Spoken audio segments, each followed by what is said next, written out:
Classes नहीं मिल पाती। Classes इतनी भरी भरी होती है, लोगों को बाहर खड़े होकर क्लास देनी पढ़नी पड़ जाती है।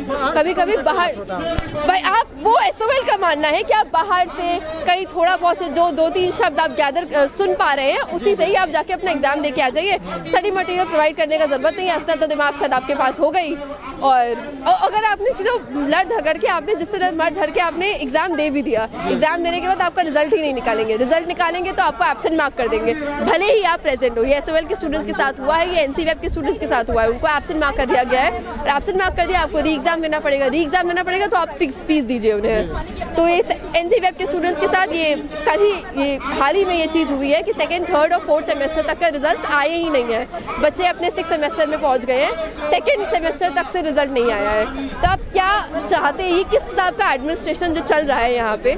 एक तरफ आप स्टूडेंट्स को प्रॉपर हर एक एक्सपोजर दिया जा रहा है, दूसरी तरफ आप स्टूडेंट्स को कुछ ना ही कोई एकेडमिक एक्सपोजर दे रहे हैं, ना उनका इंस्टीट्यूशन कुछ अच्छा है। इस खराब व्यवस्था में जो ये जो दोहरापन है, तो उससे पता जो दोहरापन है उससे हमें ये पता चलता है कि मतलब किस हिसाब का एजुकेशन मॉडल है दिल्ली यूनिवर्सिटी का, और in all over India also. अगर आप देखें जो ये जो सरकारी स्कूल से, जैसे सरकारी स्कूलों की हालत है, जैसे यहाँ पे दिल्ली में माना जाता है, पूरे इंडिया में ये चीज़ मानी जाती है कि दिल्ली में सरकारी स्कूलों की हालत बहुत अच्छी हो गई है।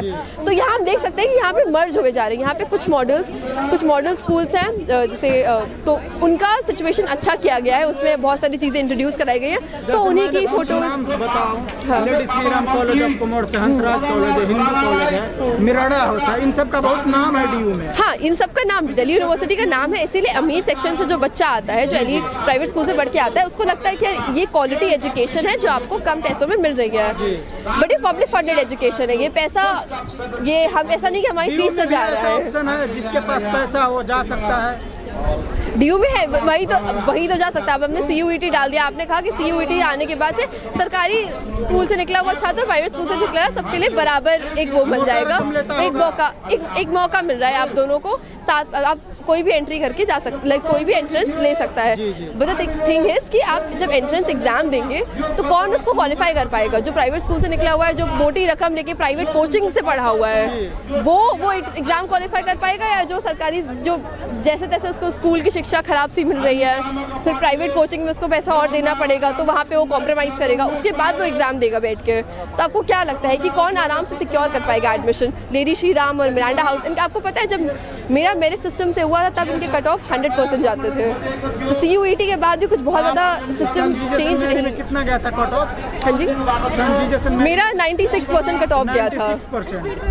तो ये सिचुएशन है, ये आप 96% 100% कट ऑफ जा रहे हैं, तो CUET के बाद कुछ चेंज थोड़ी हुआ है। इनके भी मतलब बस परसेंटेज के बजाय इनका अब मार्क्स का हो गया है कि 700 में से 600 ले आओ, ऐसा कुछ कर लो। तो मार्क्स का तो वो हाई है ना, बैरियर तो हमेशा जो आपने बेंचमार्क कर दिया है वो तो हाई है, तो वो सरकारी स्कूल का बच्चा कैसे निकाल पाएगा? सिंपल सी बात है। तो आपने तो बहुत ज़्यादा प्रमोशन कर दिया ये सब CUET का बोल के कि अब फाइनली जो डिजर्व करता है वही दिल्ली यूनिवर्सिटी में एडमिशन ले पाएगा। ये कौन बता रहे, कौन डिजर्व करता है? कोई डिजर्व नहीं, डिजर्व वही करता है जो एलीट सेक्शन में से आ रहा है। ये सिंपल सी बात है। इसको बस थोड़ा सा पॉलिश करके इन्होंने बहुत अच्छा सा प्रमोट कर दिया है कि अरे हम तो स्टूडेंट्स के हित में बात सोचते हैं, स्टूडेंट्स के हित में बात सोचते हैं। तो आपने CUET का जब लाने वाले थे, NEP लाने वाले थे, तब हमने स्टूडेंट्स से पूछा था आपको बड़े स्टूडेंट्स की हित की पड़ी है क्या? आपने पूछा था उन स्टूडेंट्स को कि उन्हें NEP नेशनल एजुकेशन पॉलिसी 2020 चाहिए या नहीं चाहिए?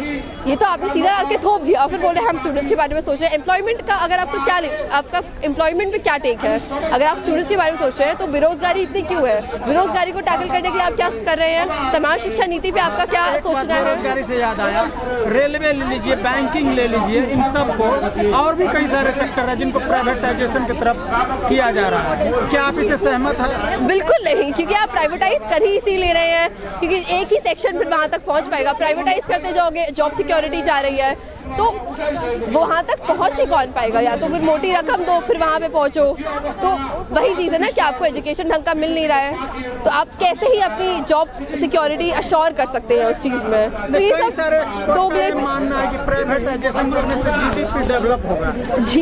GDP किसका डेवलप होगा? जो ग्रॉस इंडिया का होगा। हाँ, GDP हाँ इंडिया का होगा। इंडिया में कौन सा सेक्शन जो आपको पता है इंडिया में 2 अलग अलग सेक्शन, एक वेल्दी सेक्शन है और जो मजदूर वर्ग से आता है वो। जो वेल्दी सेक्शन है वो तो बहुत अच्छा डेवलप कर रहा है। ये दिल्ली का भी आप दो लोग देखते हैं, जब अगर दिल्ली में देखें तो बहुत डेवलपमेंट है। अगर आप एक एलीट की निगाहों से देखेंगे, एक एलीट, आपके पास बहुत सारा पैसा है तो आपको दिल्ली में तो आराम, ऐशो आराम मिलेंगे। आपको लगेगा कि दिल्ली भी किसी न्यूयॉर्क या यूएस से कम थोड़ी है। जब आप हौस खास विलेज जैसी जगह जाएंगे या आप विश्वविद्यालय में जो बहुत सारे अलग अलग पब्स खुले हैं, क्लब्स खुले हैं, वहाँ जाएंगे तो आपको लगेगा डेवलपमेंट तो हो रहा है, बहुत अच्छा डेवलपमेंट हो रहा है, बट वहाँ तक पहुँच कौन रहा है? पैसा चाहिए। पैसा, अगर आपके पास पैसा है तो आपको लगेगा बहुत अच्छा डेवलपमेंट हो रहा है, जीडीपी डेवलप हो रही है। सिर्फ जीडीपी से जो वेल्दी सेक्शन है उसका ही फायदा हो रहा है। जो मजदूर वर्ग से आ रहा है ना, वो तो पिस रहा है, वो पिस रहा है, वो ये इंस्टीट्यूशन में, एजुकेशन में अपना जगह नहीं बना पा रहा है। ये बाकी जो ऐशो आराम है, इससे वो सिर्फ वेल्दी सेक्शन के लिए है, ये मजदूर वर्ग के लिए नहीं है। वो पिस रहा है, वो स्कूल जा रहा है तो स्कूल से उसको 8th के बाद धकेल दिया जा रहा है या NIUS पे धकेला जा रहा है। उसके बाद वो अपने, क्योंकि फाइनेंशियल स्टेबिलिटी नहीं है तो वो कहीं और काम कर रहा है, उसके साथ अपनी पढ़ाई मैनेज कर रहा है। उसके बाद ये विशेष साइकिल है, आपको फंसाया जा रहा है ताकि आप जिस वर्ग से निकल के आ रहे हैं आप उसी वर्ग में बने रहें, आपकी पीढ़ियाँ भी उसी वर्ग में, आप उठने ना पाए। जो ऑलरेडी उठे हुए सेक्शन है उनको और हम ऊपर करते जा रहे हैं, लेकिन जो ऑलरेडी गिरे हुए, जो नीचे निचले सेक्शंस हैं, हम उन्हें मेंटेन करने में लगे हुए हैं कि इनको किस तरह से सेम लेवल पे मेंटेन किया जाए। इसीलिए तो SOL का ये हालत है। SOL पे एडमिनिस्ट्रेशन इतना बुरी तरह बर्ताव करता है स्टूडेंट से। अगर किसी स्टूडेंट का रिजल्ट नहीं आया है, वो सवाल करने गया है तो उसे धकेल दिया जाता है वहाँ से, उसे सुनाया जाता है कि अरे आप बाद में आइएगा या आप ऐसे करिए। जब एडमिनिस्ट्रेशन का फॉल्ट है तो आप स्टूडेंट पे क्यों चिल्ला रहे हैं? स्टूडेंट के साथ ही नाइंसाफी क्यों हो रही है? ये चीज़ रेगुलर कॉलेज में नहीं होती है। एक आखिरी सवाल, क्या बदलाव होना चाहिए? बदलाव होना चाहिए, फर्स्ट ऑफ ऑल समाज शिक्षा नीति आनी चाहिए। समाज शिक्षा नीति आने से पहले जो बहुत सारे रेगुलर कॉलेजेस में जो फर्स्ट स्टेप हो सकता है, जो रेगुलर कॉलेजेस से पहले KYS ने सेंट स्टीफेंस कॉलेज में जब इंटरव्यू वाला इन्होंने क्राइटेरिया डाल दिया था, we protested against that. So we want कि अगर आपका रेगुलर कॉलेजेस है तो उसमें आप चाहे आप डेप्रिवेशन पॉइंट्स आइए ताकि अभी जो गवर्नमेंट स्कूल से निकला हुआ छात्र है वो रेगुलर कॉलेजेस में सीट्स अपनी सिक्योर कर पाए।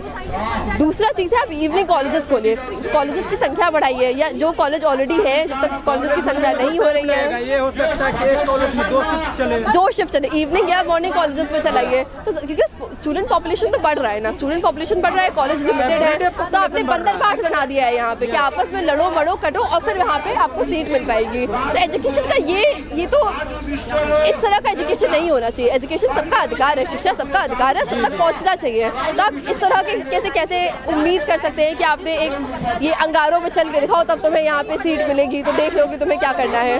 तो इस तरह का जी सबको एक अधिकार है, चाहे PG से लेके 12वीं तक, 12वीं से लेके कॉलेज ग्रेजुएशन तक, पोस्ट ग्रेजुएशन तक, ये आपको स्मूथ फंक्शनिंग होना चाहिए, एक प्रॉपर एजुकेशन मिलना चाहिए जो कि सबके लिए लाइक एक इक्वल एजुकेशन मिलना चाहिए, इक्वल एजुकेशन फैसिलिटीज़ होनी चाहिए। तो हम लोगों की यही डिमांड्स है और हम चाहेंगे जब तक ये डिमांड्स पूरी हो जाती है हमारा संघर्ष भी जारी रहेगा।